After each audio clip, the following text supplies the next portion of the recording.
Բարև հարգելի հեռուստադիտող, այսօր Մեդինֆորմի շրջանակում զրուցելու ենք սեռական ճանապարհով փոխանցվող հիվանդություններից մեկի սիֆիլիսի մասին, որը բոլոր ժամանակներում եղել է բավականին տարածված եւ լուրջ խնդիր եւ մնում է առ այսօր լինել ակտուալ այս առումով այն սեռական ճանապարհով է փոխանցվում, մեկ անգամ եւս նշեմ եւ ախտանշանները յուրաքանչյուր փուլում կարող են փոփոխվել։ Նշեմ, որ հիվանդության անտեսման չբուժվելու դեպքում կարող է առաջանալ ներքին օրգանների ոսկրահոդային եւ նյարդային համակարգերի ախտահարում, ինչպես նաեւ նշեմ, այս հիվանդության հարուցիչը դժգույն տրեպոնեման է, այսպիսին անուն է ստացել այդ հարուցիչը այն պատճառով, որ սովորական գունանյութերով ներկելիս եւ զննելիս այն գրեթե չի երևացել, աննկատելի է եղել։ Երևի թե այստեղ էլ հենց հանդիսանում է այս հիվանդության վտանգավոր հանգամանքներից մեկը։ Շատ հետաքրքիր է խոսել այս հիվանդության մասին եւ մեր նպատակն է իրազեկել ձեզ, ուշադիր լինել յուրաքանչյուր փոփոխությանը, այդ պատճառով էլ ես զրուցել եմ եկել Իզմիրլյան բժշկական կենտրոնի մաշկավեներաբան Սամվել Գևորգյանի հետ։ Բարև բժիշկ։ Շնորհակալ եմ մեր հյուրը լինելու համար, ձեզ հետ միշտ հետաքրքիր է զրուցել։ Ես նույնպես։ Եվ այսօրվա թեման շատ ակտուալ է, խնդրեմ մի փոքր ներկայացրեք հակիրճ պատմական ակնարկ այս հիվանդության մասին, քանի որ այն շատ հին դարերից ակտուալ է եղել։ Կարող ասել շատ հին դարերից ակտուալ է եղել հիվանդությունը։ Հիվանդության առաջացման, ծագման, տարածման մասին կան որոշակի տեղեկություններ։ Առաջի տեղեկությունը մեզ խոսում է այն մասին, երբ որ Կոլումբոսը գնաց հայտնաբերելու Ամերիկան, կներեք Հնդկաստանը, բայց հայտնաբերեց Ամերիկան։ Նավաստիները շփվելով տեղաբնակների հետ ստացան այդ ախտը, որը եւ իրենց հետ վերադարձի ճանապարհի փոխանցեցին տվյալ ազգան բնակչությունը, հիմնականում Իսպանիայում, այնուհետև սկսվելով ֆրանսիս-իսպանական պատերազմը, ինչպես գիտեք, պատերազմ, բռնաբարություն, բռնատիրություն, ջարդ եւ այլը, հիվանդությունը աշխարհանոպար տարածվեց եւ 1490-ականներին մենք ունեցանք ոչ թե սիֆիլիսի էպիդեմիա, այլ ունեցանք սիֆիլիսի պանդեմիա, որը ընկերկեց ամբողջ եվրոպական մայրցամաքը։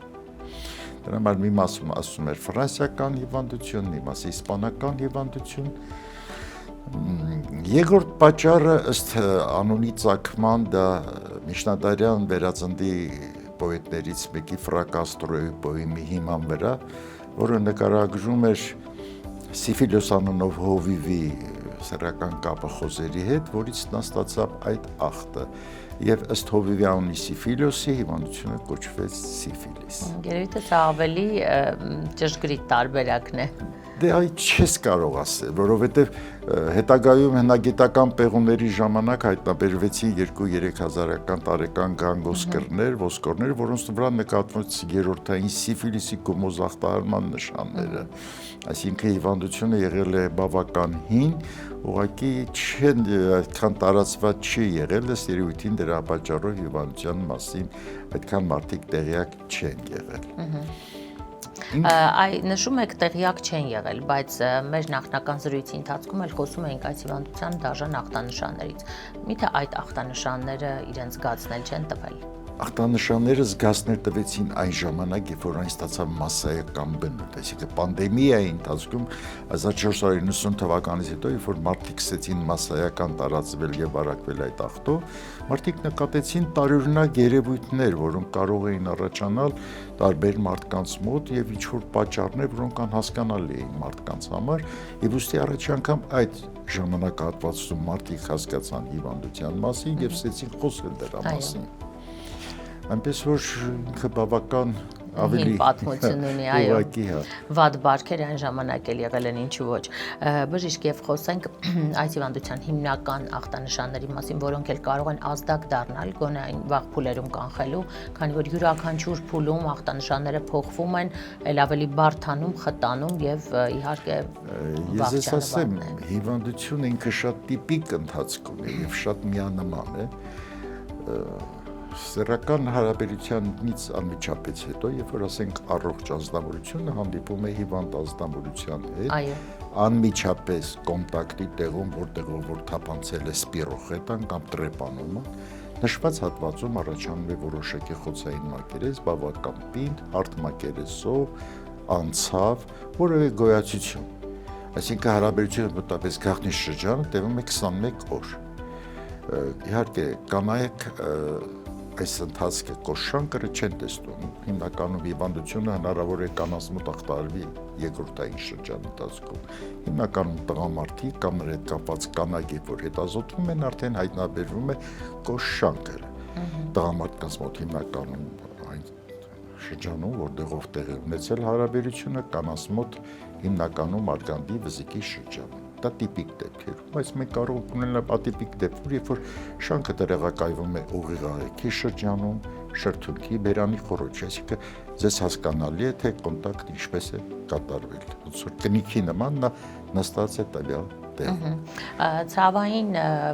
ուղեկցումներ կան։ Ինքը անցավ է, անգամ քերուկը վերցնելու ժամանակ շանկրից հիվանդները համարյա թե ցավ չեն զգում։ Քերուկը վերցնելով, բժիշկը տեսնելով, սեռավարակաբանը տեսնելով տվյալ օջախը ուղարկելով լաբորատոր հետազոտության առաջնային էտապով վերցնելով քերուկը միկրոսկոպի տակ մտնեցված դաշտում ինքն է պատկվում է դժգույն տրեպանման, որը մտնեցված դաշտում երևում է օցանման շարժումներով փոքր բակտերիաներ, որը համարվում է անմիջական պատճառ տվյալ հիվանդության համար։ Այն նշվում է այս հիվանդության արդեն ուշ փուլերը, նշվում է, որ նաև մահացության է, այո, հանգեցնում։ Ինչ ցավային սինդրոմներ կարող են առաջանալ ավելի հիվանդությունը նենք հիվանդություն է։ Այսինքն շատ հիվանդներ չեն զգում, որ ունեն տվյալ դաժան ախտը, որովհետև սիֆիլիսը չկա նմանորգր սիստեմ, որտեղ սիֆիլիսը դանդաղորեն չի ախտահարում։ Անգամ ամենածանր շրջաններով արդեն ախտարված է, դուք կարող եք բուժել սիֆիլիսը, բայց նրա թողած հետևանքները դուք ոչինչ չեք կարող արդեն անել։ Այ որ հետևանքն է, որ թողնում է օրգանիզմի վրա առհասարակ։ Բացարձակ չկասում եմ, հիմնականում ախտահարում է ներվային սիստեմ, կենտրոնական նյարդային համակարգը, ողնուղեղը, գլխուղեղը, առաջացնելով պարարիչներ եւ այլ ասենք բաներ կարող է լինել։ Եվ ի վերջո մահացության, այո։ Ժամանակները փոխվել են, հասկանում եք, օրինակ մինչև 1943-44 թվականը, երբ որ հայտնաբերվեց պենիցիլինը Ֆլեմինգի կողմից, մինչև այդ մահանում էին եւ շատ։ Պենիցիլինի հայտնաբերությունից հետո առաջացավ բում, որը կարողացավ այդ պրեպարատը բուժել եւ այսօր հավատարիմ մնում է լավ իր կոչման, շատ լավ ինքը բուժում է սիֆիլիսը։ Հարցը նա է, որ ինքը հիվանդությունը շատ ավելի լավ եւ ավելի լավ բուժական էֆեկտ է ունենում, երբ որ հայտնաբերվում են հիվանդության վաղ շրջաններում։ Կոնգդիցուկ, որպեսզի պատկերավոր լինի, ասենք սիֆիլիսի ընթացքը, ես փորձեմ ձեզ որոշակի ավելի մանրամասը ասեմ։ Ինքը բաժանվում է 3 շրջանի սիֆիլիսը։ Ինքը ունի առաջնային, երկրորդային, երրորդային շրջան։ Առաջնային շրջանում դա հիմնական աֆեկտն է, որով ասենք հայտնվում է կոշանկրի տեսքով, շրջակա լիմֆատիկ գեղձերի մեծությամբ եւ ընդհանրեն այդքանը։ Հետագայում սպիրոխետան թափանցելով այրան մեջ առաջացնում է դրական արդեն սերոլոգիական ռեակցիաներ։ Առաջնային փուլում սերոնեգատիվ եւ սերոպոզիտիվ։ Որոշակի ժամանակահատված շատ կարճ, մոտավորապես ամիս-ամիսուկեսի ընթացքում հիվանդությունը հասնում է թաքնված շրջանի։ Հիվանդը իրեն շատ լավ է զգում, ոչ ցանավորում, ոչինչ չունի, նորմալ ապրում է իրեն կյանքով։ Հետագայում հասնում է երկրորդային թարմ սիֆիլիսը, որը մոտավորապես 3-4 ամիս հետո մենք ունենք երկրորդային թարմ սիֆիլիսը։ Այդ երկրորդային թարմ սիֆիլիսի ժամանակ մենք ունենք բոլոր ցանային այն էլեմենտները, որը նկարագրված է։ Իսկ այդ բացի ցանավորումից չկան անհանգստացնող նշաններ, ընդհանուր թուլություն, բայց ասենք այդ ընդհանուր թուլություն, նյարդային վիճակման դա կարող է մնացած բոլոր հիվանդությունների ժամանակ նույնպես։ Այսինքն կոնկրետ, եթե հիվանդը իրեն նկատմամբ անհետևողական է, չի դիմում բժշկի, հիվանդությունը փոխարկվում է նորից թաքնված շրջանի առանց որևիցե բուժման։ Ցանավորումը ներծծվում է, ընդհանուր թուլությունն անցնում է եւ հիվանդը իրեն շատ լավ է զգում, որը կարող է տևել տարիներ, կամ կարող է որոշակի ժամանակ հատված որոշակի ցանավորում ավելի քիչ ձևով դուրս տալ, ասեք բարդու վրա եւ նորից անցնել թաքնված շրջանի։ Այսպես տարիներ շարունակ։ Մոտ 8-10 տարի կարող է երկրորդային թաքնված սիֆիլիսը որոշակի ռեցիդիվներով շարունակել։ որից հետո արդեն կսկսվի երրորդային սիֆիլիսը, գումոս քայքայման, որոշակի մարմնական դեֆեկտերի առաջացման, աորտայի անևոր, ասում եմ, չկա նման օրգան սիստեմ, որտեղ սիֆիլիսը չի ախտահարվում։ Հետաքրքիր է, որ կանայք, ովքեր կրում են այս հիվանդությունը, կարող են ունենալ առողջ բալիկ, այո։ Ոչ։ Այդպես չէ։ Ոչ։ Մենք ունենք երկու տեսակ, երբ որ մայրը հիվանդ է սիֆիլիսով, այսինքն ծննդաբերում է հիվանդ սիֆիլիսով երեխա։ Նման երեխաները, որպես կանոն, դժվար են, քիչ են ապրում, բուժման չեն ենթարկվում, հիմնականում վաղաժամ ծնունդների տեսքով, նման երեխաները մեծամասամբ մահանում են։ Հենց այդ ծննդյան շրջանում, այո, թե մի քիչ մեծանալու։ Չէ, մահանում։ Մյուս տարբերակը, երբ որ մայրը առողջ է, ծննդաբերում է առողջ երեխա եւ հիվանդանում է սիֆիլիսով։ Իսկ եթե հղիության ընթացքում բուժվել է, կապ չունի։ Մարդը կարող է իր կյանքում բազում անգամներ, այսինքն սիֆիլիսը դա կայուն իմունիտետ չի առաջացնում մարդու մոտ։ Մի քանի անգամ կարող է մարդը հիվանդանալ սիֆիլիսով։ Նկատի ունեմ, եթե հղիկինը բուժվել է եւ հղիկին, ասել չէ, հղիկինը եղել է առողջ, հղիկինը առողջ է։ Ծննդաբերից հետո ունենալով սեռական կապ նոր վարակվել է սիֆիլիսով։ Այսինքն ինքը առողջ երեխա ծնել է, բայց հետո հիվանդացել է սիֆիլիսով։ Այսինքն մեծ դեպքում մենք վարակը պտղին անցնում է կաթի միջոցով, մայրական կաթի միջոցով է վարակը անցնում։ Հայտնաբերելով հիվանդությունը բուժում են եւ մայրը եւ երեխան արդեն բուժելիության ենթարկվում է։ Եվ կա ուշ բնածի սիֆիլիս, մինչեւ 4 տարի, 3 տարի ժամկետը համարվում է վաղ սիֆիլիս բնածի, 4-ից ավել, այսինքն հիվանդությունը կարող է երեխայի մոտ ի հայտ գալ, ասենք, իր ոչ թե հիվանդություն, այլ հիվանդության թողած հետևանքները կարող են ի հայտ գալ երեխայի մոտ, ասենք 14-15 տարեկանից հետո։ Դա արդեն կոչվի ուշ մնացին սիֆիլիս։ Այո, այսինքն այդքան ժամանակ կրել է երեխաները։ Այսինքն այդ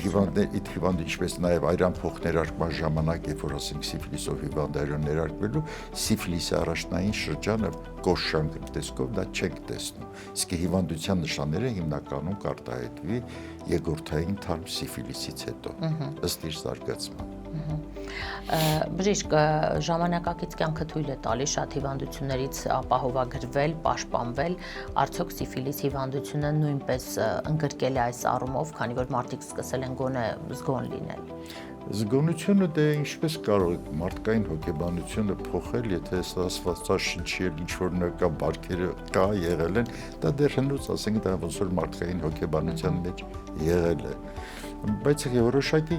կան, բավական հիմա փոխվել է եւ սեռական կուլտուրա, եւ շփման հիմնական ապահովագրումը դա պահպանակների իհարկե օգտագործումն է հարաբերության ժամանակ։ Այո,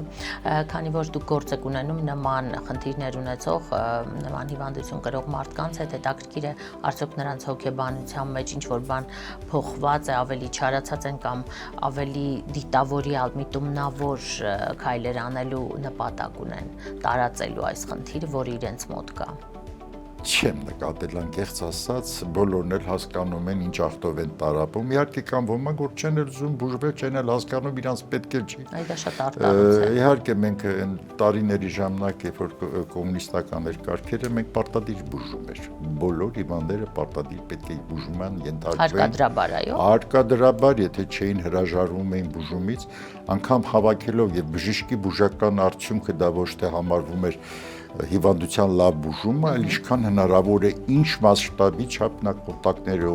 ունեցել եւ հնարավորինս մենք բոլոր կոնտակտներին հավաքենք եւ ստուգենք եւ բուժման ենթարկենք։ Պաստորին հիմա չկա մարդու իրենքների խախտման հետ կապված, մենք պարտավոր ենք ուղղակի հիվանդության մասին տեղյակ պահել հիվանդին, բայց բուժվելը արդեն դա համարվում է իր սեփական որոշումը։ Նախկինում ինչու են այսպիսի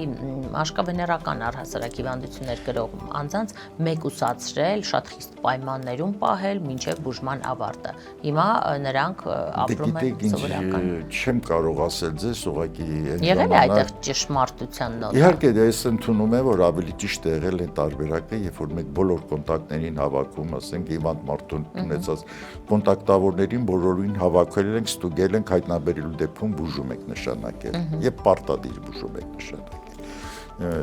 Սովետ միություն, բավական հսկայական պետություն, մենք նամակագրական կապ ունենք միության բոլոր քաղաքների հետ։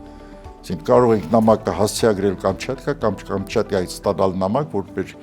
ասենք քաղաքացին ունեցել է որոշակի կոնտակտ Կամչատկայի քաղաքացու հետ։ Մենք տեղում այդ քաղաքացուն բերում ենք եւ նորից հետազոտում, բուժում, նրա կոնտակտները հավաքելով։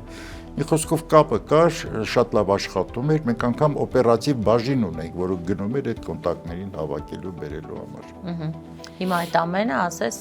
Դե հիմա այս պահին ոչ, հիմա կապված մարդու իրավունքների հետ մենք իրանք չունենք պարտադրել նրանք ստանալու։ Նրա որոշումն է, բայց ճիշտ է եղել, այո, այդ հարկադրաբար մեկուսացնել է, բուժել է իհարկե։ Դրանով երևի թե կանխվել է այդ շրջանավանդությունը։ Մարդիկ չեն իմացել իրանց հիվանդության եւ դա է պատճառը, որ մենք չունենք բավական երկու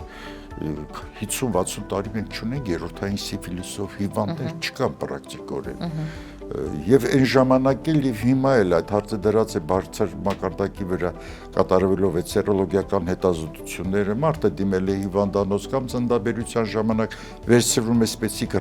ռեակցիաները կատարվելով մենք եթե կա հիվանդություն մենք կարողանում ենք արդեն վաղ ժամանակ հայտնաբերել եւ կազմակերպել բուժում։ Այո, շնորհակալ եմ պարոն Գևորգյան, կխնդրեի մեր զրույցի ավարտին մի փոքր խորհուրդ տայք բոլոր այն ռիսկի խմբում, այո, գտնվող մարդկանց, կանանց, տղամարդկանց, ովքեր դե ռիսկի խմբում են գտնվում հիմնականում վատ բարքի տեր կանանց կամ տղամարդկանց շփումը նման բարքի տեր կանանց հետ շփվելու դեպքում պատահական միանշանակ շփվելու դեպքում անպայման գոնե ասեք ապահովիչներ օգտագործելով որոշակի ձևով դուք կարող եք ասեք ձեզ